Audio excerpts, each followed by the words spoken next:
Mecklenburg County Commissioners had a long first night back for the new year, taking in a lot of flack from concerned citizens about the county budget, wanting more money for their child's education and better mental health services. Our chief political correspondent, Emma Withrow, joins us now live from the government building in Uptown to break down the details here of tonight's board meeting. Emma? Yeah, it's been a long one tonight, Brian. It's actually still going on. So Mecklenburg County Commissioners are having their budget retreat next week. So tonight was the night of all nights for members of the public as well as other organizations to come out and tell Mecklenburg County Commissioners where they want the county to spend their money and which areas they're hoping will be funded.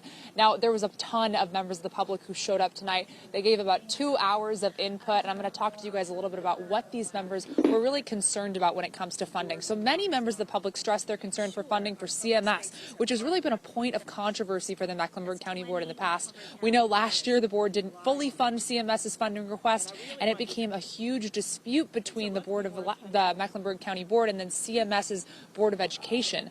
Now, other members of the public voiced their support for more mental health services, greenways, bike lanes, you name it. Take a listen to some of these comments.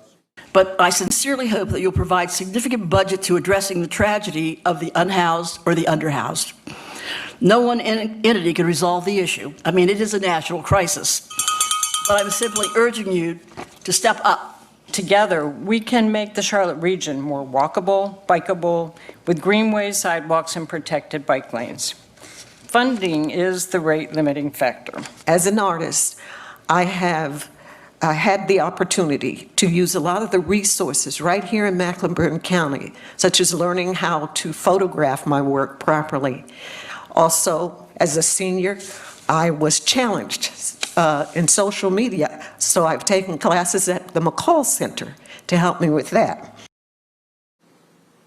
So as you could see, this was the night for members of the public to pitch their ideas on where they think county money should be going. Now, there was definitely a lot of other things that happened in this meeting. County commissioners decided to provide tax reimbursements for the ACC to ensure that the ACC come to Charlotte. They're going to settle their headquarters in Charlotte in the coming months, and the Mecklenburg County Board decided to allocate around $40,000 in tax reimbursements over the course of the next 3 years to secure that the ACC does move to Charlotte. Otherwise, we also got an update from the county manager, Gina Diorio. She talked a little bit about the fact that if Title 42 is lifted by the federal government, Mecklenburg County wants to make sure they have a plan in place to accommodate this huge influx of migrants that we might be seeing if the federal government does decide to lift Title 42. So they want to have a plan in place if we do start to see that influx happening, and they're going to be partnering with public and private organizations to make sure they're ready.